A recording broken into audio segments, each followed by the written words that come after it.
자, 오늘부터 우리는 4주에 걸쳐서 영적 전쟁이라는 주제로 하나님의 말씀을 함께 나누려 합니다. 오늘 그 첫 번째 시간의 제목은 보이지 않는 세계의 실체입니다. 영적 전쟁이라는 말을 들으면 어떤 느낌이 드십니까? 어떤 분은 낯설게 느낄 수 있습니다. 무슨 전쟁이냐? 그것도 영적 전쟁? 이게 무슨 말이야? 또 어떤 분은 그런 이야기는 너무 극단적인 거 아닙니까? 라고 생각할 수도 있습니다. 반면 어떤 분은 맞는 것 같습니다. 나는 지금 영적 전쟁 중에 있습니다. 라며 깊은 공감을 표할 분들도 계실 것 같습니다. 저는 이 시간 설교를 시작하면서 여러분에게 한 가지 질문을 드립니다. 현재 여러분 삶에 설명되지 않는, 또 설명하기 어려운 그런 반복적인 무너짐이 있습니까?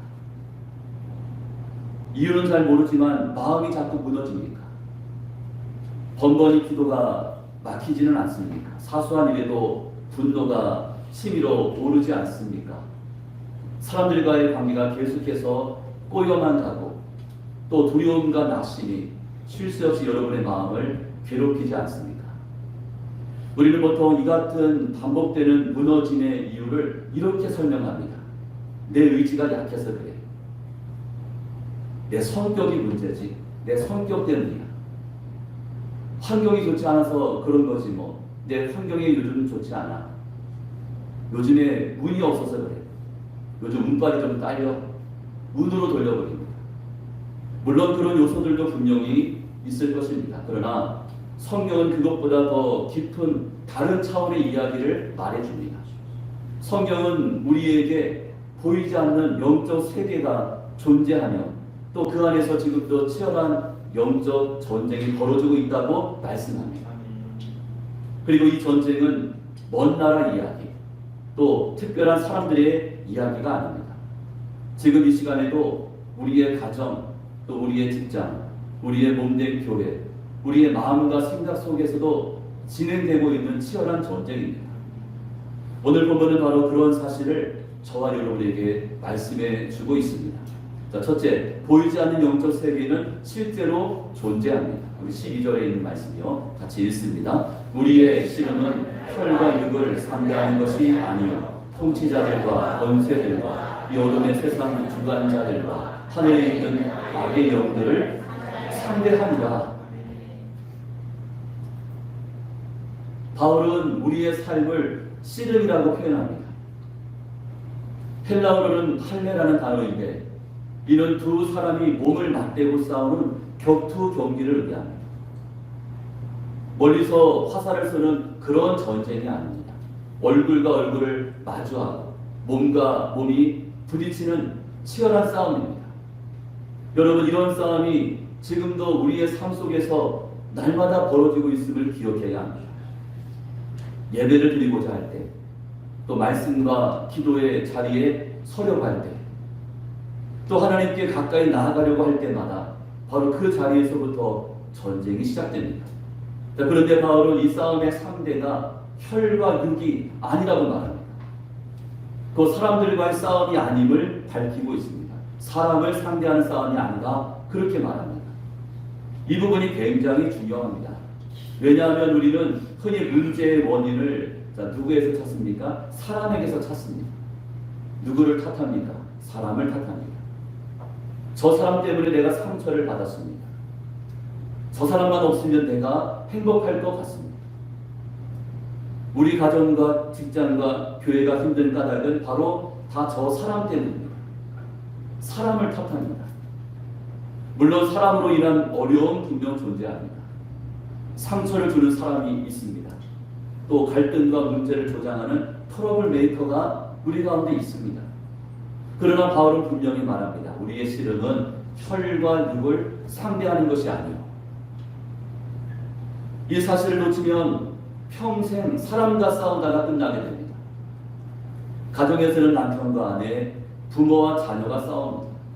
그리고 교회 안에서는 성도들끼리 싸우느라 정작 진짜 원수는 놓쳐버리고 맙니다.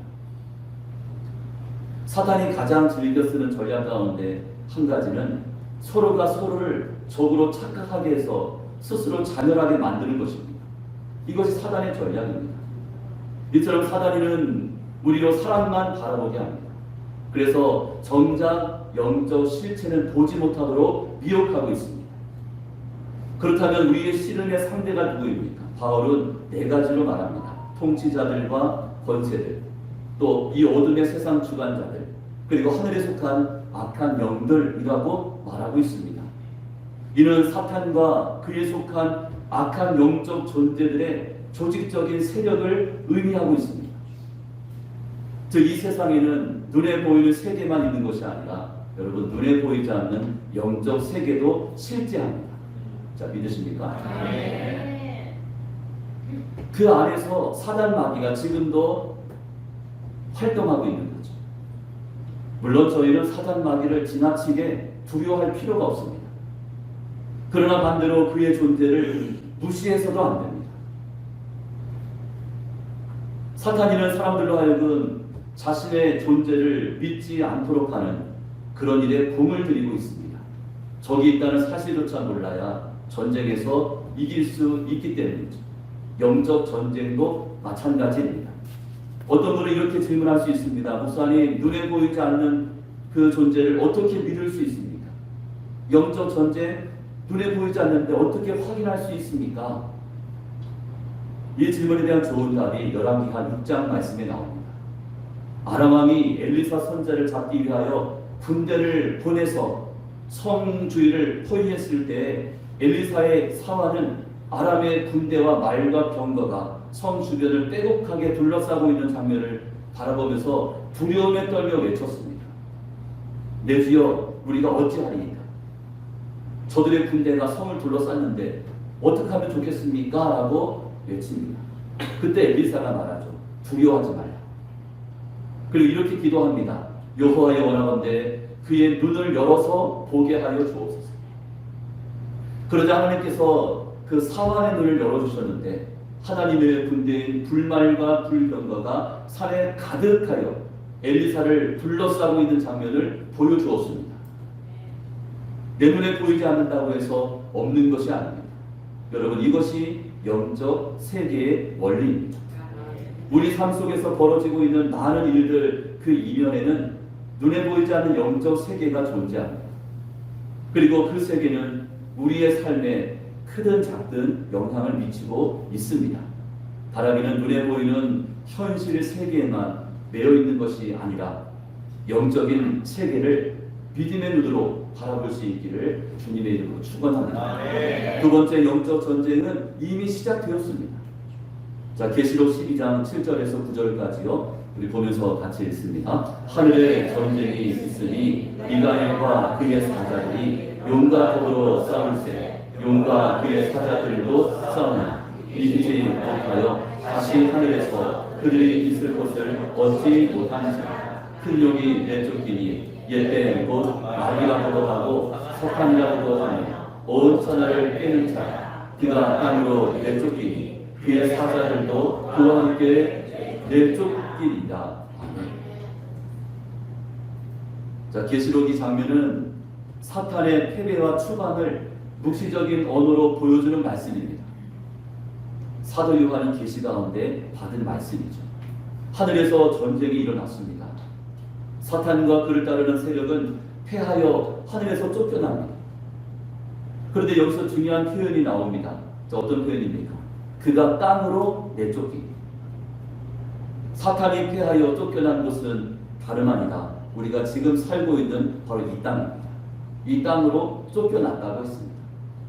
우리가 발딛고 서 있는 이 세상이 사단 마귀의 새로운 활동 무대가 되었습니다.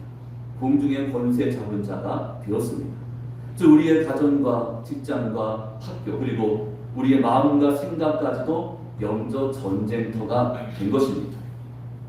이어지는 계시록 12장 12절에 이렇게 말씀합니다. 그러므로 하늘과 그 가운데 거하는 자들은 즐거워하라. 그러나 땅과 바다는 화 있을진저 이는 마귀가 자기의 때가 얼마 남지 않은 줄을 알므로 크게 분내어 너희에게 내려갔으리라 하더라. 자, 성경은 사단이가 자기의 마지막 날이 가까워졌음을 알고 더욱 분노하며 발악한다고 말씀합니다. 왜냐하면 그들의 시간이 얼마 남지 않았기 때문입니다. 그렇다면 이 같은 사실 앞에 저희들은 어떤 태도를 가져야 합니다. 사람들의 태도는 크게 두 가지입니다. 첫 번째는 영적 전쟁을 부정하는 태도. 설마 그런 것이 있겠어? 이거 꾸며낸 이야기 아니야? 나와는 상관없을 거야. 영적 존재, 영적 싸움, 나하고는 상관이 없을 거야.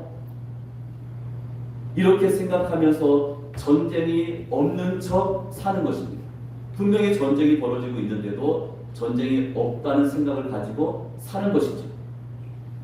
그러나 내가 전쟁을 인정하지 않는다고 해서 그 전쟁이 없는 것이 되는 것이 아닙니다. 빗발치는 총알이 나를 피해가지 않습니다.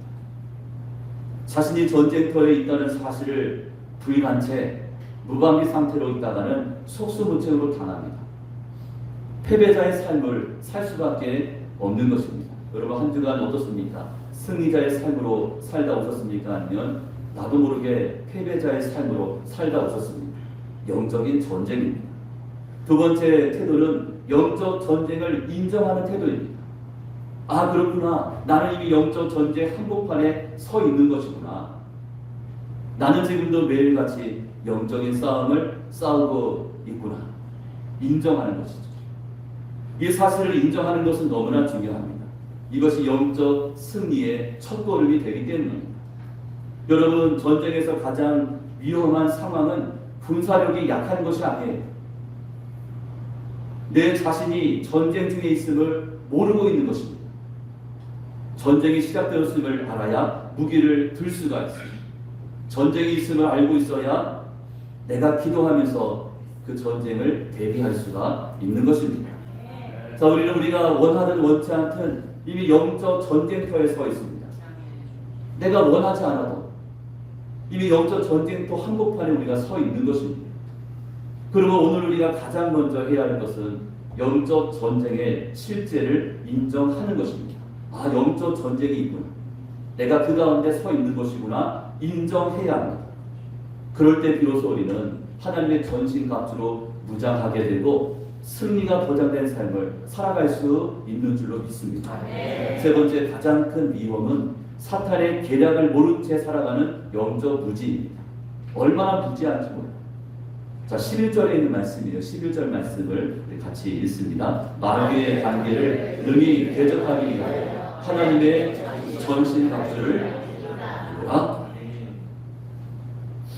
자, 바울은 단순히 조심하라고 말하지 않습니다. 조심하라 그렇게 말하지 않습니다.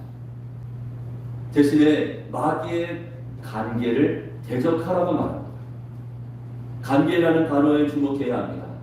이 단어는 영어의 메소드, 즉 방법론의 어원과 연결됩니다.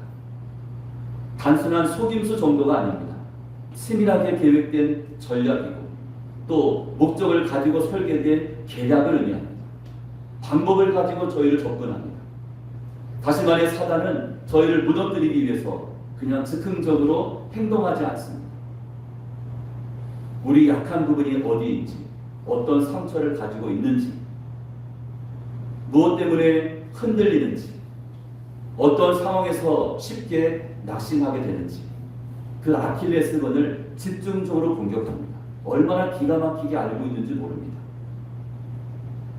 마치 숙련된 사냥꾼이 먹잇감의 습성을 미리 파악한 다음에 덫을 놓듯이 사단이는 우리의 약점을 집요하게 파고듭니다.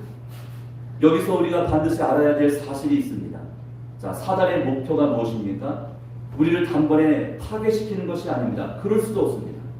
하나님의 백성들은 하나님이 지켜주시기 때문이죠. 그래서 사단은 먼저 저희를 무력화시키려고 합니다. 저희를 없앨 수는 없기 때문에 믿는 자들이 무력한 삶을 살게끔 만듭니다. 싸울 의지를 빼앗아갑니다. 기도할 마음이 사라지게 하고 말씀을 붙들어야 하는데 말씀을 붙들 수 있는 그 힘을 잃게 합니다. 신앙의 열정을 식게 만듭니다. 그래서 우리 마음속에 이런 속삭임을 심어주죠. 어떤 속삭임입니까? 너는 어차피 안 돼. 기도해봤자 소용없어. 또 뭐라고 이야기합니까? 하나님이 진짜 너를 사랑하신다면 왜 너에게 이 같은 안 좋은 일이 일어나겠어? 라고 말하죠. 또 너에겐 그 어떤 소망도 남아있지 않아. 이같이 속삭입니다. 혹시 이런 생각들이 여러분 마음속에 스며든 적이 있습니까? 이것이 사탄의 관계입니다. 직접적인 공격을 하기보다 우리 안에 포기와 낙심의 마음, 또 자기 의심의 씨앗을 심어두고 결국에는 스스로 무기를 내려놓게 만듭니다. 싸움을 포기하게끔 합니다. 그래서 성도들이 영적 전쟁에 패하는 이유는 싸우다가 지는 것이 아니라 싸워보기도 전에 미리 포기했기 때문에 지는 것입니다. 바울은 고린도서 2장에서 이렇게 말합니다. 2장 11절 말씀에 이는 우리로 사단에게 속지 않게 하려 합니다. 우리는 그 계책을 알지 못하는 바가 아니로다. 우리는 사단의 전략을 알 수 있습니다. 사단의 계책을 분별할 수도 있다고 했습니다. 적의 정체를 아는 순간 여러분 이미 절반은 이긴 것과 다름이 없습니다. 적을 알고 나를 알면 백전백승이라 하지 않습니다. 어둠은 빛에서 힘을 쓰지 못합니다. 정체가 드러난 적은 더 이상 은밀하게 움직일 수가 없습니다. 우리가 그의 정체를 알게 되면 우리가 경계하게 되고 기도하게 되고 또 말씀으로 무장하게 되기 때문입니다. 그러므로 우리가 가져야 할 것은 두려움이 아니라 분별력이고 또 막연한 공포가 아니라 영적인 평안인 줄로 믿으시기를 바랍니다. 이제 말씀을 맺습니다. 오늘 본문 에베소서 6장 10절은 이렇게 시작합니다. 끝으로 너희가 주 안에서와 그의 힘의 능력으로 강건하여지고. 자, 이 말씀은 우리가 싸워야 하는 것은 맞는 말이지만 우리의 힘으로 싸우는 것이 아님을 강조합니다. 우리가 싸워야 하지만 너의 힘으로 싸우는 것이 아니다. 이것을 강조해 줍니다. 주님의 힘으로 또 주님의 능력으로 강건하여져서 싸우는 것입니다. 다시 말해 우리는 혼자가 아닙니다. 만군의 여호와 하나님께서 저와 여러분과 함께 하십니다. 내게 능력 주시는 자 안에서 내가 모든 것을 할 수 있느니라. 여러분 저희는 싸워야 합니다. 그러나 우리의 힘으로 싸우지 않습니다. 여러분 저희는 맞서야 합니다. 그러나 우리의 능력으로 맞서지 않습니다.